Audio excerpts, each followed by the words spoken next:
you know, we're injectors, we did our nursing degrees, but you're also a content creator and, you know, you're an educator and you're somewhat being trauma dumped half the time in your appointment. So you're somewhat of a therapist or you refer them on to other members of the multidisciplinary team. But I feel like it's sad that it went this way. This is why they've changed the laws now in Australia to only have social media if you're above the age of 16.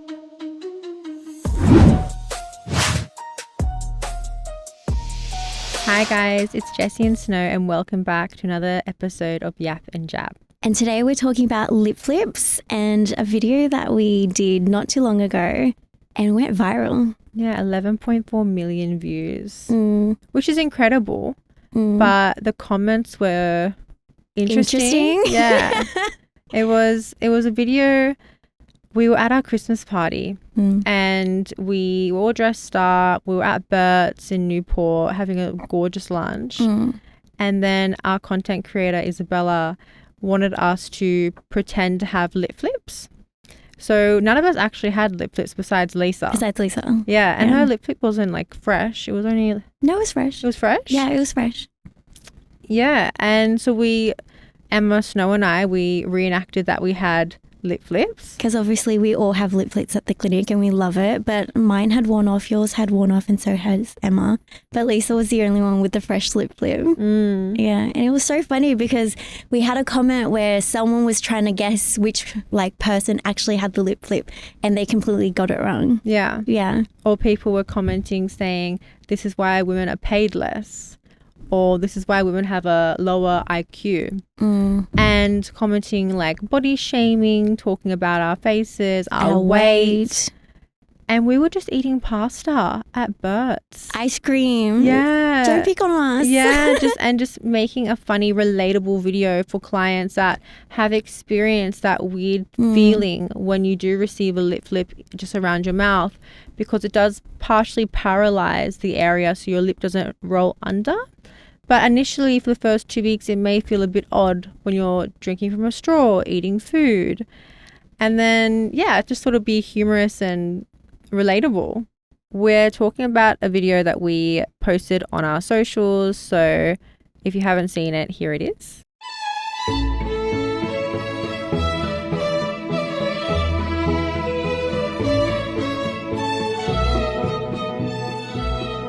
And then the comments were fascinating. And men getting involved in the comments. It was and women attacking other women. Yeah. It's strange. It's strange to think that people wake up and just decide to attack people eating pasta.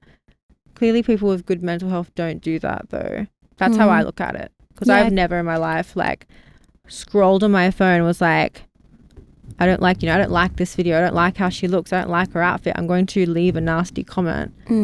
It's bizarre. Because you have an interest in psychology. So the way that you were... So we obviously talked about this video and Jessie has a very interesting outlook on bullying, the way that people are, the way that people think. Do you want to delve into a little bit deeper? Yeah, I feel I think therapy is a form of... It's like we go to the gym for our physical health. Therapy is a gym for your mental health. And it's an unbiased opinion. But when I look at people that leave these type of comments online, I never fully understood it. So there was a paper published in 2004. Is it 2004? Yeah. 2004. I think it's so weird when I say 2020. 2004 by the Cyber of Psychology and Behavior. And a lot of people that comment online, they don't see the consequence of that comment. So they don't see the facial response of the individual that they're targeting. Because it's all anonymous. It's all anonymous. So it's anonymous. There's distance between. They lose empathy for that person because there's no consequence. There's no interaction with that person. It's all behind a keyboard. I call that a keyboard warrior. So no facial feedback, lack of immediate consequences. And they're basically hiding behind a screen, just writing whatever their thoughts are. and attacking people. Yeah. And I think if they're continuously doing that, because obviously this is a behavioral pattern and they're not seeing the consequences or the person's face when they're saying these comments, they obviously, their empathy reduces over time and it just becomes a normal thing for them. So they feel comfortable commenting on someone's weight, commenting on someone's face, or maybe there's insecurities, and there's other studies supporting that. People that are projecting these type of nasty comments, it has nothing to do with the person that they're targeting. It's all their insecurities from within, and they haven't healed from that. So they're basically just projecting what's going on inside. So I found it very strange when fully grown men are making disgusting, and our social media content creator, she actually deleted majority of the really nasty comments, which was annoying because I wanted to read those out to like support this discussion. There's still some nasty ones on there though. And, you know, I think 11.4 million views is great. It's great for our business. How many followers did we receive from those videos? I think overnight we had over 2,000 followers. Yeah, it was crazy. And they're still circling. We're still receiving, like, every day I swear we're going up by 100 followers a day. It's wild. Yeah, but I purely thought the video was so funny. It was funny. It was harmless. It was sweet. It was just girls living their best life at one of the best restaurants in Sydney. And you just see all these people having a problem with it. And maybe they don't receive cosmetic treatment and they look at us and like... they don't understand it. They don't understand like what's happening in the video. Yeah, it's just uneducated. It's uneducated, but there's also... You can tell that they're internally struggling with something. So they're attacking for no reason. And I feel like, you know, people just are bored. They have nothing better to do. But it does stem from mental health and trauma or unhealed. So projection is a psychological defense that people basically create when they have a certain insecurity of their own, especially say if they have an insecurity about their own appearance and they see women that take pride in their appearance, they might react and project how they feel because they're insecure of what's actually going on inside and then how they appear. So this is a perfect example of projection. 2 of our staff members were actually quite upset and offended. And I think I've never really been bullied as a child, maybe once, but you know, I'm Bosnian, I don't care. But like they were quite upset, and it just shows how when you look into the psychology of these people and what they were commenting, it makes sense. And the girls, we basically, like Snow and I had to coach them through, you know, this is social media. It's a meme place. And it's something that we haven't had to face before. No. We haven't had this exposure before. Yeah. And no one's mean to us, like ever. So to have someone comment on your weight, comment on your facial, like someone said to Emma she should get a refund for her lips. Like it's a little bit funny, but when it's questions like, oh, who's your injector? You need to find a new one. Yeah, like not just, and yeah, I feel like less is more. And when people are obviously projecting how they feel onto us when we're just doing a humorous video, it's, you know, it's sad. And studies have shown that, you know, if a 15-second video is impacting someone to that extent where they feel the need to comment with such aggression, it's not the video. There's another root cause which is causing this. I think I was going to start from a different angle. I was going to say, you know, what, after watching, maybe I can just go into it. Yeah, go. You know, when we created this video, I thought it was so fun.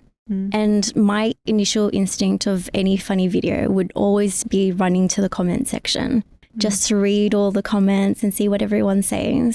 And it's really interesting because maybe I'm part of the problem too. What? Because when you watch a video, you kind of, it makes you feel some kind of way, makes you think some kind of way. And you run to the comment section just to see if people were thinking about the same thing. You see, and this talks about mob mentality, right? So there was a study So the study was by Philip Zimbardo in 1969, where it talks about de-individualization and the mob mentality. So basically, when someone, let's just say in this particular instance, left a comment, people then feel like they're able to continue on with the comments, even if it was negative. This just made me reflect a little bit. I was told that I was quite selfish because I don't. No, you're not. I don't ask questions. Like I don't like to pry. Like, do you know what I mean? If someone wants to tell you something, they'll tell you. And same with the comments. Like, I've just never thought to read them. Besides at one moment when Paris Hilton had her baby, and when I saw the child and I saw his head, I was like, and I thought, am I the only person thinking this? But I didn't say anything. I just thought it. Yeah. And then when I opened the comment section, I was like, relatable, right? Well, it was sad that people felt the need, because I thought comment something his like head was quite big. Yeah. And I thought the poor surrogate. But that's all I thought. And then when I opened the comments, and I was like, and then she started posting him wearing a hat, or her. I don't know if she had a boy or girl. She has two now. And I thought that is so sad. Like, it's interesting how you straight, and I did that once with her baby, but I just thought, surely I'm not the only one thinking this. But I thought it was quite sad that people started attacking, like, you know, a few-week-old child too. It was quite interesting. But I don't think you're part of the problem, because you don't project anything. I don't continue on with the comments. No, but you're interested in seeing how people are reacting to the content. Yeah. And I think that's the thing. When you're on social media, it's, you know, we're injectors. We did our nursing degrees, but you're also a content creator, and, you know, you're an educator, and you're somewhat being trauma dumped half the time in your appointments. So you're somewhat of a therapist, or you refer them on to other members of the multidisciplinary team. But I feel like, yeah, it's sad that it went this way, but, you know, we gained followers from it. Who cares? And we're all fine. Like, the girls aren't bothered, you know, about it anymore.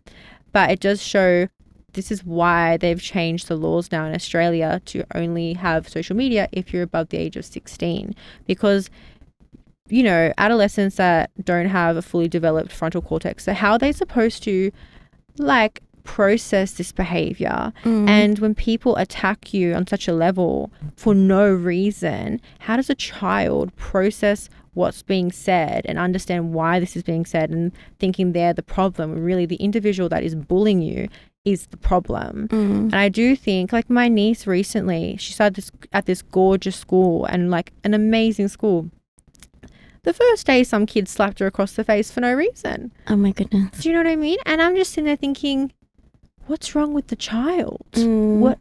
What's the parent? What's wrong with the parents? Like, what's the child exposed to feel the need to open palm hit an 8-year-old for no reason? And it happened twice in the same week, same boy. So I just think that, thank God they've changed the laws. I don't know how well, you know, they're going to monitor someone's age of 16. I don't think they should be on social media at all. 16 is, I think, a reasonable age, but again, with parental control. But it's like, kids are on Roblox having conversation with adults, and you can see everything coming out now with people, you know, men grooming children. So I think online space is quite dangerous. And if you're not mentally prepared for the potential comments and backlash you can get, then maybe being online isn't for you. Luckily, like, we have each other, and, like, it wasn't that big. Like, I don't feel like we were heavily impacted, but we were shocked by the behavior. Guys, we do see the funny side in this. There were some funny comments. There were some good ones. There's some good ones. They weren't all negative. So there's one by McJabby, and women wonder why there's a wage gap. Why? God, looking after ourselves and wanting to make ourselves feel a certain way or look a certain way, that's personal choice. Yeah. And I think that's absolutely fine. That doesn't define, like, the difference between male and female. Does he have a DP? Is he holding a fish or something? No, it's like a skeleton guy. Well, there you go. That just makes sense. That's all you need to know. Here's another one. With bongs. With bongs. There you go. That makes sense. Another guy says, for me, all 4 would be a hard pass. And like he's probably in his 70s or 60s. Like it's just bizarre. But you know, we look at this as more like we're fascinated by the comments. We're not hurt by them. Not deeply hurt. Not deeply hurt. We were quite concerned, but I think it's funny. It's but fun. it does make you think, you know, why this behavior is occurring. And then we kind of dove deep into the psychology part of it, which was it was interesting to know. Yeah. But words, you know, words do hurt people, and I feel like it's important to take accountability for your actions and what you say, and just be mindful and think before you say, which I, you know, always have to do. I always say some outrageous things, especially to Emma. I'm always dropping the F-bombs and having to refrain myself in a professional setting. Yeah. Yeah. But so, yeah, so just remember your words do have power and they can affect people. That's it for this week's episode. We hope you enjoyed and learned something as we did. And we'll see you guys next week. See you. Bye.